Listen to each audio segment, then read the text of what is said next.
And we have some breaking news coming in of Union Home Minister Amit Shah meeting the Prime Minister at his residence ahead of the CEC meeting as well. Remember, the Central Election Committee of the BJP are all set to finalize their first list of candidates for the 5 assembly polls, with top party leaders, including the Prime Minister himself, expected to attend this meeting. And now we're getting an update as to how the Home Minister meeting the Prime Minister. Let's go across to my colleague Himanshu, who has more information on this. Himanshu, over to you. Please share more.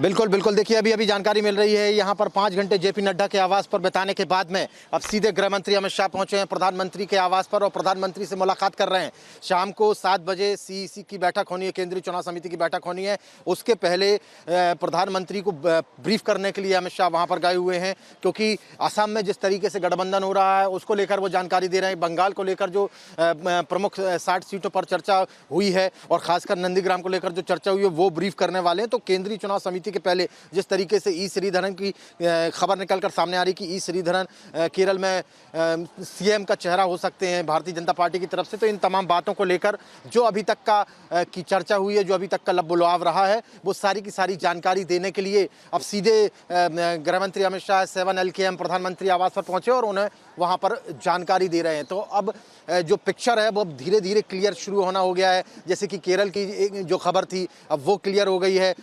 Assam में जिस तरीके से जो गठबंधन होना था वो लगभग क्लियर है। अभी कुछ देर के बाद में जैसे ही वहाँ से प्रधानमंत्री को सारा ब्रीफ कर देंगे, उसके बाद में यहाँ पर जेपी नड्डा जो है मीडिया के सामने आकर ये निश्चित तौर पर बाइट दे सकते हैं। और देखिए अब जो कुछ लोग हैं, राहुल सिन्हा जो है वो यहाँ से निकल रहे हैं जेपी नड्डा के आवाज़ से। हालांकि उनको बात करने की हमने कोशिश की लेकिन वो बात नहीं कर रहे। लेकिन सबसे बड़ी बात यह है कि क्यों आखिर अमित शाह वहाँ पर क्यों गए हैं। वो सीधी बात यह है कि केंद्रीय चुनाव समिति की जो बैठक होनी उसके पहले जो ब्रीफ नोट है वो प्रधानमंत्री को बताने के लिए गए हैं कि क्या कुछ बातें हुई हैं, क्योंकि 1 to 1 गृह मंत्री अमित शाह और प्रधानमंत्री के बीच में जो बात है वो होनी थी, तो वो उसी को लेकर वहाँ पर गए हुए हैं। ई श्रीधरन की बात वहाँ पर हो रही है, असम का जो गठबंधन हुआ उसको लेकर बात हुई और जो 60 सीटों पर पश्चिम बंगाल का मंथन हुआ है उसको लेकर चर्चा हुई, क्योंकि कल टीएमसी की जो है लिस्ट आने वाली है। उसके पहले आज लिस्ट डिक्लेयर करनी है नहीं करनी है, इन तमाम बातों को लेकर एक बार जो ब्रीफ है वो गृह मंत्री अमित शाह प्रधानमंत्री के सामने करेंगे और लगभग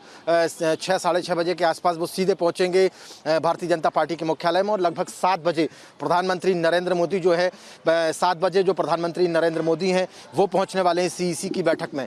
तो सीईसी की बैठक के पहले ये बैठक बहुत अहम हो जाती है, क्योंकि यहाँ पर जो चर्चा हुई है लगभग 5 साढ़े 5 घंटे तक यहाँ पर जो चर्चा हुई है, जिन मुद्दों पर यहाँ पर चर्चा हुई है वो कौन कौन से विषय हैं। आसाम में जो गठबंधन है वो गठबंधन कितना अच्छा होगा, कहाँ तक वो गठबंधन जाएगा। ई श्रीधरन को लेकर जिस तरीके से सीएम का चेहरा उन्हें बनाया जा रहा है केरल में, पुडुचेरी को लेकर, तमिलनाडु को लेकर, इन तमाम विषयों पर एक बार वो ब्रीफ कर देंगे केंद्रीय चुनाव समिति की बैठक के पहले और उसके बाद में फिर केंद्रीय चुनाव समिति की बैठक होगी। तो इन्हीं सब मुद्दों को जो हमें सूत्रों द्वारा जानकारी मिल रही है ब्रीफ करने के लिए गृह मंत्री अमित शाह प्रधानमंत्री के आवास 7 LKM गए हुए हैं। In fact, Himanshu, this has been an action-packed day for the BJP with back-to-back meetings that happened, and as you rightly stated, a 5-hour-long meeting that was concluded between JP Nadda and Amit Shah as well. Take us through what all has happened today and what are we expecting ahead as well. देखिए आज बहुत सारी चीज़ें हो सकती हैं। हालांकि हमें सूत्रों द्वारा ये भी जानकारी मिल रही है कि पश्चिम बंगाल की 2 फेज़ में जो 60 विधानसभा के चुनाव होने हैं उन 60 के 60 विधानसभा चुनाव के जो कैंडिडेट्स हैं उनको फाइनलाइज कर लिया गया है। लेकिन जहां तक डिक्लेरेशन की बात है तो हो सकता है कि आज ये डिक्लेरेशन ना हो, क्योंकि कल चूँकि टीएमसी की लिस्ट आने वाली है उसके बाद में एक बार फिर से बीजेपी अपनी लिस्ट को देखना चाहेगी, खंगालना चाहेगी कि क्या जो टीएमसी के कैंडिडेट्स है ऐसा कोई कैंडिडेट है जो टक्कर ना दे सके। खासकर नंदीग्राम को लेकर जो है पशुपेश की स्थिति बनी हुई है, क्या नंदीग्राम से शुभेंदु अधिकारी चुनाव लड़ेंगे। हालांकि शुभेंदु अधिकारी पहले कह चुके हैं कि 50,000 वोटों से मैं हरा दूंगा। दूसरी सबसे बड़ी बात यह है कि बीजेपी के सामने एक समस्या ये भी है कि जो टीएमसी से तमाम जो लोग आए हुए हैं, टीएमसी के बहुत सारे लोगों ने भारतीय जनता पार्टी ज्वाइन कर ली है, तो और भारतीय जनता पार्टी के जो लगातार कई सालों से वहां पर लोग टीएमसी के लोगों से लड़ रहे थे कार्यकर्ता, उन दोनों में से अब चयन की स्थिति में ये होगा कि क्या बीजेपी के कार्यकर्ताओं को टिकट दी जाएगी या जो टीएमसी से बीजेपी में आए उनको टिकट दी जाएगी, क्योंकि कुछ ऐसे विधायक हैं जो वर्तमान में विधायक हैं, वो भी उन्होंने भी भारतीय जनता पार्टी ज्वाइन की है। तो इस पशुपेश की स्थिति में लगातार मंथन चल रहा था और मंथन के बाद में अब देखना है कि कौन सा अमृत निकलता है। वो जो अमृत निकलेगा वो बताया जाएगा, हो सकता है आज रात को बताया जाए, जिसकी संभावना थोड़ी सी कम मुझे समझ में आ रही है, क्योंकि एक दिन बाद चूंकि टीएमसी की लिस्ट आनी है, इसलिए शायद रुककर टीएमसी की लिस्ट आने के बाद में लिस्ट जारी करेंगे। लेकिन मंथन उस पर जो यहाँ पर हुआ है वही मंथन जो है केंद्रीय चुनाव समिति की बैठक में भी होगा। और आप देख सकते हैं राजीव बनर्जी जो हैं वो निकलकर सामने आ रहे हैं और राजीव बनर्जी से हम लोग बात करने की कोशिश भी करेंगे कि राजीव बनर्जी क्या कहने की कोशिश कर रहे हैं। आप चुनाव लड़ेंगे विधानसभा? जरूर चुनाव तो लड़ेंगे जरूर। मैंने पार्टी को रिक्वेस्ट भी किया है, अभी पार्टी निर्णय करेंगे, तय करेंगे क्या करना है। ठीक है, कौन सी सीट से लड़ेंगे सर? कोई पुरानी सीट रहेगी सर? पुरानी सीट ही रहेगी सर? हाँ? पुरानी सीट से लड़ेंगे चुनाव? मैं तो मेरा रिक्वेस्ट तो जरूर पुराना सीट से ही है और पुराना सीट से ही मैं लड़ना चाहती हूँ। तो ये थे राजीव बनर्जी, आपने देखा? बोलिए। আজকে কি কি আলোচনা হলো? কোন কোন আজকে প্রার্থী তালিকা নিয়ে প্রথম দুটো ফেজ নিয়ে আলোচনা হলো। এখন সন্ধ্যেবেলায় সংসদীয় দল বসবে, আবার ফাইনাল একটা আলোচনা রাত্রিরে হবে।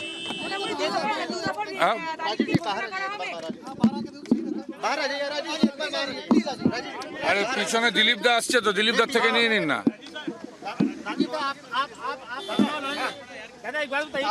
क्या चर्चा एकदम कितनी सीटों पे चर्चा अभी पहले दो फेज का रुक जाओ पीछे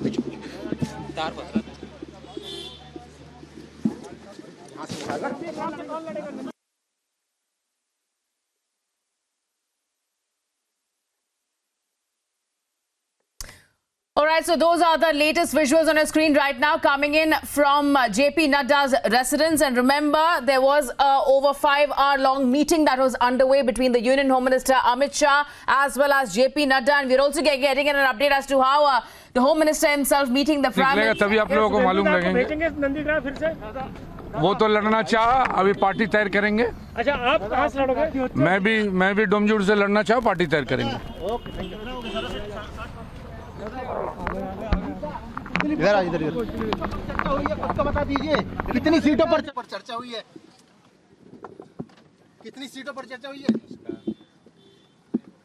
अरविंद जी, कितनी सीटों पर चर्चा हुई है? 2021 टीएमसी साहब, टीएमसी रा जाचे, बीजेपी आज से। शुभेंदु अधिकारी चुनाव लड़ेंगे नंदीग्राम से। सभी लोग शुभेंदु नंदीग्राम আমি জানি না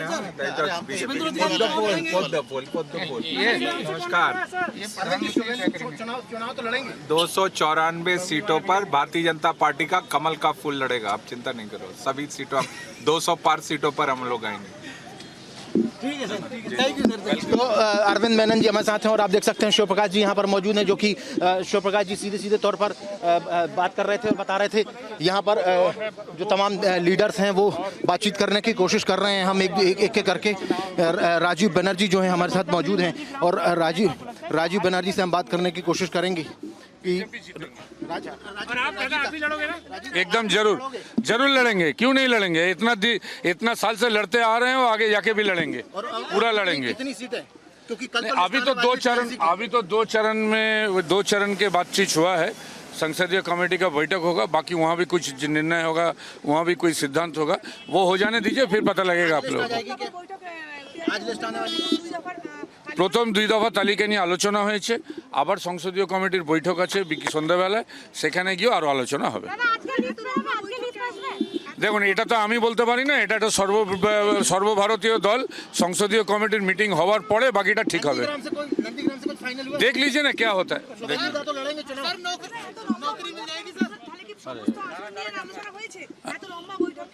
লম্বা বৈঠক তো হবেই ন্যাচারালি ভাই। আমাদের তো পশ্চিমবঙ্গ বাংলা এখন সব থেকে বড় আমাদের কাছে পাখির চোখ। অর্জুনের লক্ষ্য যেন ওরম পাখির চোখ। প্রথম দুটো কিস্তি নিয়ে আলোচনা হয়েছে, আবার সংসদীয় কমিটির বৈঠক আছে, দেখা যাক। ঠিক আছে। तो सीधे सीधे तौर पर आप देख सकते हैं यहाँ पर कि राजीव बनर्जी ने स्पष्ट रूप से कह दिया कि 60 सीटों पर जो है मंथन हुआ है, चिंतन हुआ है और केंद्रीय चुनाव समिति की बैठक होगी, उसमें तय होगा। और तमाम जो भारतीय जनता पार्टी के लीडर्स हैं अब वो यहाँ से एक एक करके भारतीय जनता पार्टी के मुख्यालय में पहुँच रहे हैं। वहाँ पर कुछ देर के बाद में जो है तमाम बड़े लीडर्स जो हैं केंद्रीय चुनाव समिति के वो पहुँचने वाले हैं और उसके बाद में 7 बजे के आसपास प्रधानमंत्री नरेंद्र मोदी वहाँ पहुँचेंगे और उसके बाद में फिर एक बार आसाम को लेकर, पश्चिम बंगाल को लेकर, पुडुचेरी को लेकर, केरल को लेकर, तमिलनाडु को लेकर तमाम जो 5 राज्यों में चुनाव है उनके पहले और दूसरे फेज के लिए, कुछ राज्यों में एक ही फेज में चुनाव है तो उनके जो प्रत्याशी हैं, सीटें हैं, उनको लेकर भी मंथन होगा और पश्चिम बंगाल को और आसाम को लेकर भी मंथन होगा। तो आज देखने वाली बात यह है कि पश्चिम बंगाल की 60 सीटों पर जो 5 घंटे से लगातार यहाँ पर जगत प्रकाश नड्डा के अंदर भारतीय जनता पार्टी के जो राष्ट्रीय अध्यक्ष हैं, जिनके घर में लगातार 5 घंटे से मंथन चल रहा था, उस मंथन से क्या कुछ निकलकर सामने आता है, क्या विष निकलेगा कुछ लोगों के लिए, क्योंकि बहुत सारे लोगों को टिकट नहीं मिलेगी, उनके लिए विष ही रहेगा, लेकिन कुछ लोगों को टिकट मिलेगी, उनके लिए अमृत रहेगा। तो अमृत किसको मिलता है और विष किसको मिलता है, ये देखने वाली बात होगी। लेकिन जैसा कि हमने देखा कि राजीव बनर्जी ने सीधे सीधे तौर पर कहा कि हम जीतने वाले हैं, अरविंद मेनन ने सीधे सीधे तौर पर कहा कि हम जीतने वाले हैं। हालांकि ये भी बोला गया कि शुभेंदु अधिकारी जो है चुनाव लड़ेंगे, लेकिन शुभेंदु अधिकारी कहां से चुनाव लड़ेंगे ये रहस्य की बात है और ये बहुत जल्दी खुलासा होगा जब लिस्ट सामने निकल कर आएगी, क्योंकि दूसरे फेज में नंदीग्राम का चुनाव है और नंदीग्राम से जो चुनाव लड़ने वाली हैं टीएमसी की तरफ से वो हैं ममता बनर्जी। तो ममता बंदोपाध्याय के सामने क्या शुभेंदु अधिकारी चुनावी मैदान में होंगे, ये देखने वाली बात होगी। Over to you. In fact, Himanshu, as we heard from Rajiv Banerjee himself, both Rajiv Banerjee and Subhendu Adhikari would want to fight and most likely will fight.